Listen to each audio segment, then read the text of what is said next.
After the recent rain, you might have noticed a boom in backyard mushrooms, but a warning from vets, these can actually be toxic to your furry friends who don't know any better. Remove them before your dog removes them. Dr. Mandruziak has seen cases of mushroom toxicity in dogs before, in one case resulting in death. The thing with mushroom toxicity is there are hundreds of different species of mushrooms, and they can all have different varying effects on different animals. And so we have mushrooms that can affect the liver, we have mushrooms that can affect the kidney.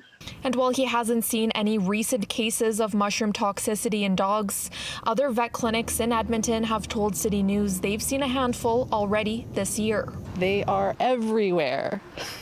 All over the dog parks, all over my yard, growing on trees. In the dog park here, there's all kinds of mushrooms in the trees and stuff like that. In Alberta alone, there are more than 1,900 species of fungi. There are certainly some toxic mushrooms, and there are some deadly toxic mushrooms. This mycologist says identifying them can even be difficult for the experts. Certainly, you shouldn't be eating any mushrooms that you have not been able to absolutely identify with absolute certainty, and having that level of expertise of knowing what to look for takes a bit of training. It's not something that's necessarily as intuitive as identifying, say, a bird. It's a lot more complicated often with fungi. Common symptoms of mushroom toxicity include vomiting, diarrhea, and lethargy. If you suspect your dog ate a mushroom, Dr. Mandruziak recommends grabbing a sample, and don't wait for symptoms to show, even if you aren't sure if it's toxic or not.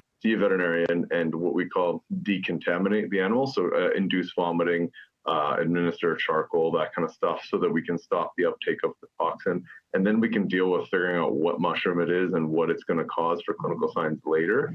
He says the best way to prevent it from happening at all is to make sure there is no fungi in your yard, especially if your dog is the type to get into anything it finds. In Edmonton, Laura Krause, City News.